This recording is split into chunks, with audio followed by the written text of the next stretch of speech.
بسم اللہ الرحمن الرحیم الحمد للہ رب العالمین والصلاة والسلام علی سید الانبیاء والمرسلین محمد صلی اللہ تعالی علیہ وآلہ وسلم وعلی آلہ وصحبہ اجمعین اللہم صلی علی محمد وعلی آل محمد۔ 2 محرم الحرام 61 ہجری اسلامی تاریخ کا ایک ایسا دن ہے جس نے دنیا کی تاریخ کا رخ بدل دیا۔ یہی وہ دن تھا جب نواسہ رسول امام حسین ابن علی علیہ السلام اپنے اہل بیت اور ساتھیوں کے ساتھ سرزمین کربلا پہنچے۔ یہی وہ مقام تھا جہاں آنے والے دنوں میں حق اور باطل کے درمیان وہ معرکہ برپا ہونا تھا جس کی مثال تاریخ میں کم ملتی ہے۔ کربلا صرف ایک میدان کا نام نہیں، کربلا قربانی، صبر، استقامت اور دین اسلام کی حفاظت کی علامت بن گئی۔ 60 ہجری میں معاویہ ابن ابی سفیان کا انتقال ہوا تو اس کے بیٹے یزید ابن معاویہ نے خلافت سنبھالی۔ یزید جانتا تھا کہ اگر امام حسین علیہ السلام اس کی بیعت نہیں کریں گے تو اس کی حکومت کمزور ہو جائے گی۔ چنانچہ مدینے کے گورنر کو حکم دیا گیا کہ امام حسین علیہ السلام سے فوراً بیعت لی جائے۔ امام علیہ السلام نے فرمایا کہ میرے جیسا شخص یزید جیسے شخص کی بیعت نہیں کر سکتا۔ یہی وہ تاریخی جملہ تھا جس نے حق اور باطل کے درمیان ایک لکیر کھینچ دی۔ 28 رجب 60 ہجری کو امام حسین علیہ السلام مدینہ منورہ سے روانہ ہوئے۔ روانگی کے وقت آپ خاتم النبیین صلی اللہ تعالی علیہ وآلہ وسلم کے روضہ مبارک پر حاضر ہوئے۔ روایات کے مطابق جب امام حسین علیہ السلام نے مدینہ چھوڑنے کا ارادہ فرمایا تو رات کے وقت نبی کریم خاتم النبیین صلی اللہ تعالی علیہ وآلہ وسلم کے روضہ اقدس پر حاضر ہوئے، سلام عرض کی اور نماز ادا کی۔ پھر اللہ کے حضور دعا فرمائی کہ اے اللہ، یہ تیرے نبی محمد مصطفیٰ صلی اللہ تعالی علیہ وآلہ وسلم کی قبر ہے اور میں تیرے نبی کی بیٹی کا بیٹا ہوں۔ میرے سامنے وہ معاملہ آ گیا ہے جسے تو خوب جانتا ہے۔ اے اللہ، میں نیکی کو پسند کرتا ہوں اور برائی سے نفرت کرتا ہوں۔ اے بزرگی اور کرم والے، اپنے اس نبی کے حق کے واسطے اور اپنے اہل بیت کے حق کے واسطے میرے لیے وہ فیصلہ فرما جس میں تیری رضا ہو۔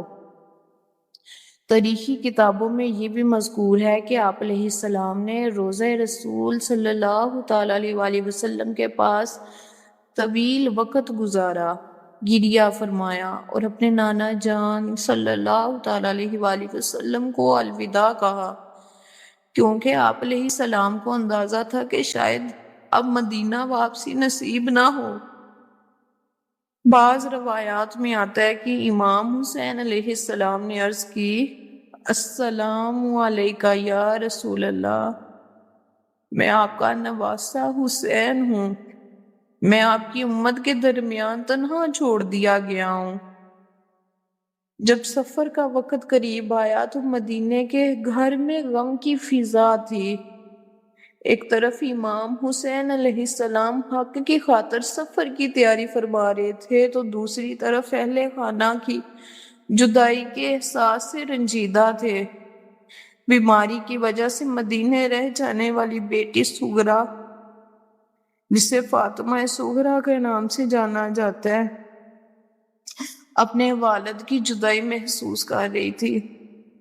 امام حسین علیہ السلام نے اہل بیت کو صبر، اللہ پر بھروسے اور دین پر ثابت قدم رہنے کی نصیحت فرمائی۔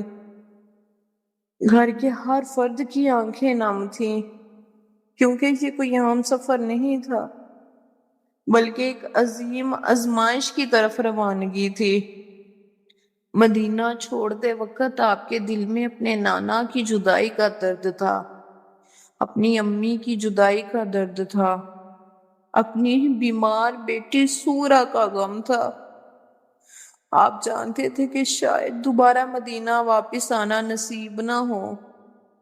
آپ اپنی روتی بیٹی کو گلے لگایا اور فرمایا کہ بیٹی، کوئی واپس آئے نہ آئے لیکن تیرا بابا واپس نہیں آئے گا۔ بیٹی زاروں قطار رو پڑی، فرمایا بابا، یتیمی کا درد ابھی سنائے جا رہے ہو۔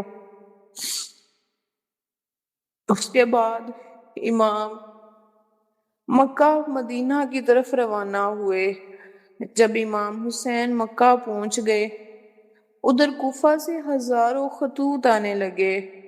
لوگوں نے لکھا ہے، نواسہ رسول صلی اللہ تعالی علیہ وآلہ وسلم، ہمارے پاس آئیے، ہم آپ کے ساتھ ہیں۔ امام حسین نے حالات معلوم کرنے کے لیے اپنے چچا زاد بھائی مسلم بن عقیل کو کوفہ بھیجا۔ ابتدائی طور پر ہزاروں افراد نے مسلم بن عقیل علیہ السلام کے ہاتھ پر بیعت کی، لیکن بعد میں حالات بدل گئے۔ یزید نے کوفہ کا گورنر تبدیل کر دیا۔ نیا گورنر عبید اللہ ابن زیاد بہت سخت مزاج تھا۔ اس نے دھمکیوں اور خوف کے ذریعے لوگوں کو منتشر کر دیا۔ جو ہزاروں لوگ مسلم بن عقیل علیہ السلام کے ساتھ تھے وہ بکھر گئے۔ آخرکار مسلم بن عقیل علیہ السلام کو تن تنہا شہید کر دیا گیا، ان کے بچوں کو شہید کر دیا گیا۔ لیکن اس وقت تک امام حسین علیہ السلام مکہ سے روانہ ہو چکے تھے۔ آخری لمحات تک مسلم بن عقیل انہیں یہ دکھ رہا کہ اپنے بھائی کو خط کیوں لکھ دیا تھا۔ 8 ذوالحجہ 60 ہجری کو امام حسین نے حج کو عمرے میں تبدیل کیا، کیونکہ ان کا ارادہ حج کا تھا، لیکن بہت سارے لوگ حجی لباس میں خنجر لیے آپ پر حملہ آور ہونے والے تھے۔ حالات کا جائزہ لیتے ہوئے آپ نے حج کا ارادہ ترک کر کے عمرہ ادا کیا اور مکہ سے روانہ ہو گئے۔ اس کی ایک وجہ یہ بھی تھی کہ اطلاعات تھیں کہ حرم میں آپ کو شہید کرنے کی سازش ہو رہی ہے۔ امام حسین علیہ السلام ہرگز نہیں چاہتے تھے کہ بیت اللہ کی حرمت پامال ہو۔ سفر کے دوران مختلف مقامات پر لوگوں نے امام حسین علیہ السلام کو کوفہ کے بدلتے حالات سے آگاہ کیا۔ کئی لوگوں نے کہا کہ کوفہ والے آپ کا ساتھ نہیں دیں گے کیونکہ ان کے خون میں وفا نہیں ہے، لیکن امام حسین علیہ السلام کا مقصد اقتدار حاصل کرنا نہیں تھا۔ آپ حق کا پیغام پہنچانے اور ظلم کے خلاف کھڑے ہونے نکلے تھے۔ راستے میں ایک مقام پر حر ابن زیاد الریاحی اپنے ہزاروں سواروں کے ساتھ پہنچا۔ اسے حکم تھا کہ امام حسین علیہ السلام کو نہ واپس جانے دے اور نہ کوفہ پہنچنے دے۔ جب نماز کا وقت ہوا تو امام حسین علیہ السلام نے نماز پڑھائی۔ حر اور اس کے سپاہیوں نے بھی امام حسین علیہ السلام کے پیچھے نماز ادا کی۔ اور امام حسین علیہ السلام کے قافلے کو ایک ایسی سمت لے جانے لگا جہاں نہ کوفہ تھا اور نہ مدینہ۔ قافلہ مسلسل آگے بڑھتا رہا۔ 2 محرم 61 ہجری کا دن آ پہنچا۔ قافلہ ایک وسیع میدان میں پہنچا۔ امام علیہ السلام نے پوچھا کہ اس جگہ کا نام کیا ہے؟ لوگوں نے مختلف نام بتائے، پھر کسی نے کہا کہ اسے کربلا کہتے ہیں۔ یہ نام سنتے ہی امام حسین علیہ السلام رک گئے۔ آپ نے ایک تاریخی جملہ فرمایا کہ اللہم انی اعوذ بک من الکرب والبلاء، اے اللہ میں غم اور آزمائش میں تیری پناہ مانگتا ہوں۔ پھر فرمایا کہ یہی ہماری منزل ہے، یہی ہمارے اونٹوں کے بیٹھنے کی جگہ ہے۔ یہ ہمارے خون بہنے کی جگہ ہے اور یہی ہماری قبروں کی جگہ ہے۔ بعض تاریخی روایات کے مطابق رسول خدا صلی اللہ تعالیٰ علیہ وآلہ وسلم کو پہلے ہی وحی کے ذریعے اس مقام کے بارے میں خبر دی گئی تھی۔ روایات میں آتا ہے کہ فرشتہ جبرائیل علیہ السلام نے نبی کریم خاتم النبیین صلی اللہ تعالیٰ علیہ وآلہ وسلم کو اس سر زمین کی مٹی دکھائی تھی جہاں آپ کے نواسے شہید ہوں گے۔ جب امام حسین علیہ السلام کربلا پہنچے تو انہوں نے اپنے نانا صلی اللہ تعالیٰ علیہ وآلہ وسلم کی وہ باتیں یاد کی۔ امام حسین علیہ السلام نے خیمے نصب کرنے کا حکم دیا۔ خواتین اور بچوں کے لیے الگ خیمے لگائے گئے، ساتھیوں کے لیے الگ انتظام کیا گیا۔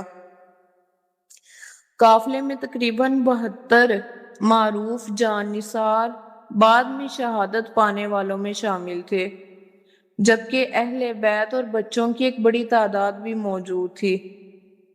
کربلا پہنچ کر امام حسین علیہ السلام نے اللہ کے حضور دعا کی، اے اللہ، تو ہر مصیبت میں میرا سہارا ہے، ہر تنگی میں میری امید ہے اور ہر مشکل میں میرا مددگار ہے۔ یہ دعا صبر اور توکل کی عظیم مثال تھی۔ تاریخی روایات میں ذکر ملتا ہے کہ امام حسین علیہ السلام اس علاقے کی زمین کے متعلق گفتگو فرمائی اور وہاں کے بعض مقامی لوگوں سے معاملہ کیا تاکہ بعد میں شہداء کی قبروں کی زیارت کرنے والوں کے ساتھ اچھا سلوک کیا جائے۔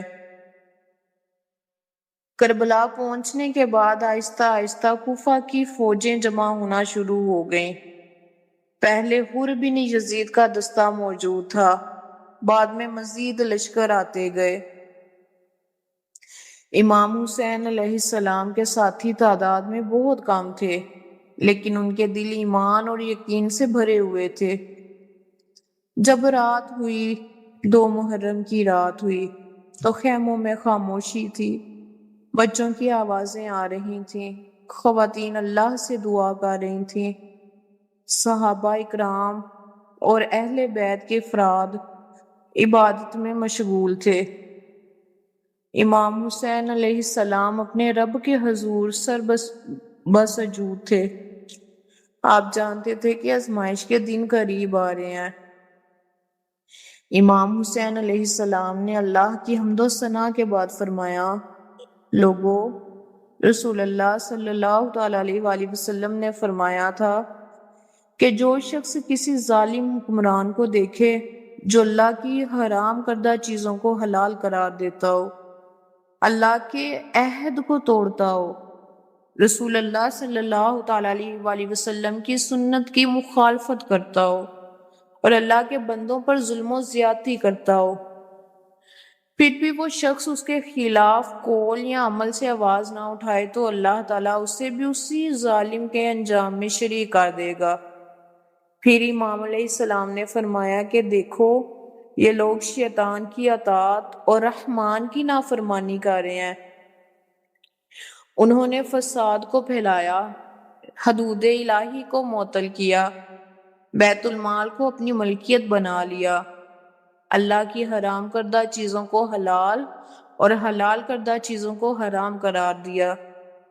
ایسے حالات میں ان کی اصلاح کے لیے سب سے زیادہ حقدار میں ہوں۔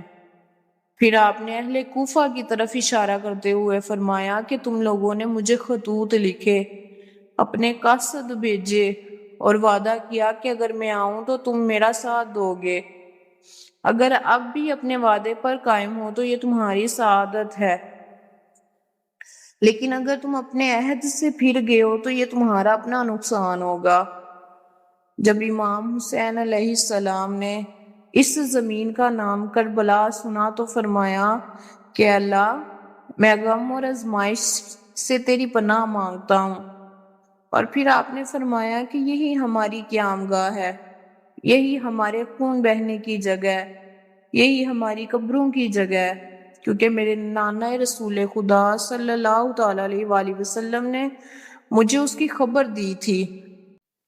امام حسین علیہ السلام نے اپنے اہل بیت اور ساتھیوں کو مخاطب کرتے ہوئے فرمایا کہ لوگوں، دنیا بدل چکی ہے، نیکی رخصت ہو رہی ہے اور برائی پھیل رہی ہے، حق پر عمل کم ہو گیا ہے۔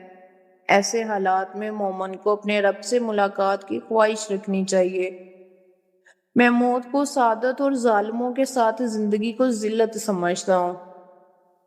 یہ الفاظ کربلا کے پورے پیغام کا خلاصہ سمجھے جاتے ہیں کہ جب امام حسین علیہ السلام نے کربلا کی تپتی ہوئی ریت پر قدم رکھا تو آپ نے آسمان کی طرف نگاہ اٹھائی۔ اہل بیت کے خیمے نصب ہو رہے تھے، بچے اپنے والدین کے ساتھ تھے، اور امام حسین علیہ السلام جانتے تھے کہ یہ سفر اب اپنے آخری مرحلے میں داخل ہو چکا ہے۔ آپ نے فرمایا کہ یہی وہ سرزمین ہے جہاں ہمارا خون بہے گا، یہی وہ مقام ہے جہاں ہماری قبریں ہوں گی۔ 2 محرم کا دن صرف ایک سفر کے اختتام کا دن نہیں تھا، یہ دراصل ایک عظیم قربانی کے آغاز کا دن تھا۔ اسی دن کربلا کا انتخاب ہوا، خیمے نصب ہوئے، حق اور باطل کی صفیں واضح ہوئیں، شہادت کی منزل قریب آ گئی، اسلام کی بقا کے لیے عظیم قربانی کا مرحلہ شروع ہوا۔ 2 محرم سے حاصل ہونے والے اسباق یہ ہیں کہ انسان کو ہمیشہ حق پر ثابت قدمی اختیار کرنی چاہیے، کیونکہ مولا نے ظلم کے سامنے جھکنے سے انکار کیا۔ اللہ پر کامل بھروسہ رکھیں۔ مشکل ترین حالات میں بھی آپ علیہ السلام نے اللہ پر توکل کیا۔ دین و دنیا سے مقدم ہے، دین دنیا سے مقدم ہے، کیونکہ امام حسین علیہ السلام نے دنیاوی حکومت کے بجائے دین کی حفاظت کو ترجیح دی۔ قربانی کے بغیر کامیابی نہیں ملتی۔ کربلا ہمیں سکھاتی ہے کہ حق کے لیے قربانی دینا پڑتی ہے۔ ظلم کے خلاف آواز بلند کریں، کیونکہ خاموشی اختیار کرنے کے بجائے حق کا ساتھ دینا ہی مومن کی نشانی ہے، مومن کی شان ہے۔ تو میں اپنی ویڈیو کا اختتام اس دعا سے کرتی ہوں کہ اے اللہ، ہمیں امام حسین علیہ السلام کی سیرت سے سبق لینے کی توفیق عطا فرما، ہمیں اہل بیت سے محبت نصیب فرما، ہمارے دلوں میں ایمان، صبر، تقوی اور استقامت فرما۔ یا اللہ، امت مسلمہ کے حال پر رحم فرما۔ اے ہمارے رب، اے زمین و آسمان کے مالک، اے تمام جہانوں کے پروردگار، ہم تیرے حضور عاجزی و انکساری اور ندامت کے ساتھ حاضر ہیں۔ ہمارے ہاتھ پھیلے ہوئے ہیں، ہماری نظریں جھکی ہوئی ہیں، ہمارے دل تیری رحمت کی امیدوار ہیں، اور ہماری زبانیں تیری حمد و ثنا بیان کر رہی ہیں۔ یا الہی، تو ہی تو وہ ذات ہے جس نے ہمیں پیدا فرمایا، تو ہی ہمیں رزق دیتا ہے، تو ہی ہماری خطاؤں کو معاف کرتا ہے، اور تو ہی ہماری دعاؤں کو سنتا ہے۔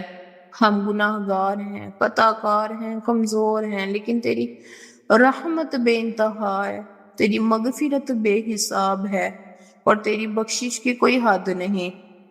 یا اللہ، اس مقدس مہینے کے صدقے، اپنے نیک بندوں کی دعاؤں کے صدقے، اور ان مسافروں پردیسیوں کے صدقے جو اپنے اہل خانہ سے دور حلال رزق کمانے کے لیے مشقتیں برداشت کر رہے ہیں، ان تمام گھروں کی خالی جھولیاں بھر دے جو اولاد کی نعمت کے منتظر ہیں۔ یا رب العالمین، جن میاں بیوی کی آنکھیں اولاد کی خواہش میں نم ہیں، ان کی امیدوں کو نا امید نہ فرما، اپنی رحمت کاملہ سے انہیں نیک صالحہ صحت مند اور دیندار اولاد عطا فرما۔ یا اللہ، جس طرح تو نے حضرت زکریا علیہ السلام کی دعا قبول فرمائی اور انہیں بڑھاپے میں حضرت یحییٰ علیہ السلام عطا فرمائے، اسی طرح اپنی قدرت کاملہ سے ہر بے اولاد جوڑے کی جھولی بھر دے۔ یا اللہ، جن ماؤں نے برسوں سے ننھے قدموں کی آہٹ سننے کی دعا کی، ان کی دعاؤں کو شرف قبولیت عطا فرما۔ جن باپوں نے اپنی اولاد کے لیے ہاتھ اٹھائے، ان کی امیدوں کو پورا فرما۔ اللہ ہر خالی آنگن کو رونق عطا فرما۔ یا الہی جنہیں اولاد عطا فرما چکے ان کی اولاد کو نیک صالحہ فرما بردار قرآن سے محبت کرنے والی اور والدین کے لیے صدقہ جاریہ فرما۔ اللہ ہمارے گھروں میں سکون برکت اور محبت عطا فرما۔ ہمارے والدین پر اپنی رحمت نازل فرما۔ ہمارے دلوں کو ایمان کی روشنی سے بھر دے۔ الہی محرم الحرام کے صدقے ان مقدس دنوں کے صدقے ہم پر اپنی رحمتوں کے دروازے کھول دے۔ اللہ آج جب ہم کربلا کی یاد تازہ کرتے ہیں تو ہمیں صبر استقامت اور حق پر ڈٹ جانے کی توفیق عطا فرما۔ ہمیں سکھا دے کہ آزمائشوں میں تیرا دامن کیسے تھاما جائے، مشکلات میں تجھ پر بھروسہ کیسے کیا جائے اور ظلم کے سامنے حق کی آواز کیسے بلند کی جائے۔ اے اللہ جس طرح تو نے اپنے نیک بندوں کو ہر آزمائش میں ثابت قدم رکھا، ہمیں بھی ثابت قدمی عطا فرما۔ ہمارے دلوں کو ہدایت پر قائم رکھ، ہمیں گمراہی فتنوں اور شیطان کے وسوسوں سے محفوظ فرما۔ اللہ ہمارے گناہ کبیرہ صغیرہ معاف فرما، وہ گناہ جنہیں ہم جانتے ہیں اور وہ بھی جو ہم بھول چکے ہیں، وہ گناہ بھی جو ہم نے تنہائی میں کیے اور وہ بھی جو لوگوں کے سامنے ہوئے۔ اپنی رحمت سے ہماری خطاؤں کو مٹا دے، ہمیں پاکیزہ زندگی نصیب فرما۔ اے اللہ قرآن کریم سے ہمارا تعلق مضبوط فرما، قرآن کو ہمارے دلوں کی بہار، ہماری آنکھوں کا نور، ہماری پریشانیوں کا علاج اور ہماری نجات کا ذریعہ بنا۔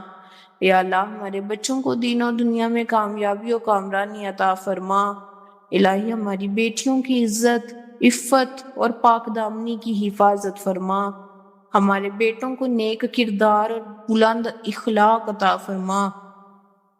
اللہ ہمارے گھروں میں محبت پیدا فرما، میاں بیوی کے درمیان الفت عطا فرما، رشتوں میں ہونے والی دنیا ختم فرما۔ الہی جو بیمار ہیں انہیں کامل شفا عطا فرما، جو پریشان ہیں ان کی پریشانیاں دور فرما، جو مقروض ہیں ان کے قرض ادا فرما، جو بے روزگار ہیں انہیں حلال اور بابرکت رزق عطا فرما، جو اولاد کے خواہش مند ہیں انہیں نیک اولاد عطا فرما۔ یا اللہ امت مسلمہ پر رحم فرما۔ یا اللہ ہمیں ہر آفت بیماری فتنے مصیبت سے محفوظ فرما، ہمیں تکبر حسد نفرت اور غرور سے پاک فرما، ہمارے دلوں میں عاجزی شکر گزاری اور تقوی فرما، ہمیں سچ بولنے والا وعدہ پورا کرنے والا اور لوگوں کے لیے خیر خواہ بنا دے، ہمیں نمازوں کی پابندی نصیب فرما، تہجد کی لذت عطا فرما، ذکر و تلاوت کی محبت عطا فرما اور ہماری دعاؤں کو قبول اور منظور فرما۔ اللہ حشر کے دن ہمیں اپنے عرش کے سائے میں جگہ عطا فرما، پل صراط پر آسانی عطا فرما، میزان اعمال کو نیکیوں سے بھاری فرما اور حساب کو آسان فرما دے، اور ہمیں اپنے محبوب نبی خاتم النبیین صلی اللہ تعالیٰ علیہ وآلہ وسلم کے دست مبارکہ سے حوض کوثر کے جام نصیب فرما، ہمیں جنت الفردوس میں داخل فرما، ہماری قبر کی تنہائی میں ہمارا ساتھی بن جانا، ہمیں ایمان پر زندہ رکھ اور ایمان پر ہی موت عطا فرما۔ یا اللہ اس دعا میں جو بھلائی ہم مانگنا بھول گئے ہیں وہ بھی اپنے فضل سے عطا فرما، اور جن برائیوں سے پناہ مانگنا بھول گئے ان سے اپنی رحمت کے سائے میں محفوظ فرما۔ ربنا تقبل منا انک انت السمیع العلیم وتب علینا انک انت التواب الرحیم وصلی اللہ تعالی علی خیر خلقہ محمد وعلی آلہ وصحبہ اجمعین برحمتک یا ارحم الراحمین، آمین یا رب العالمین۔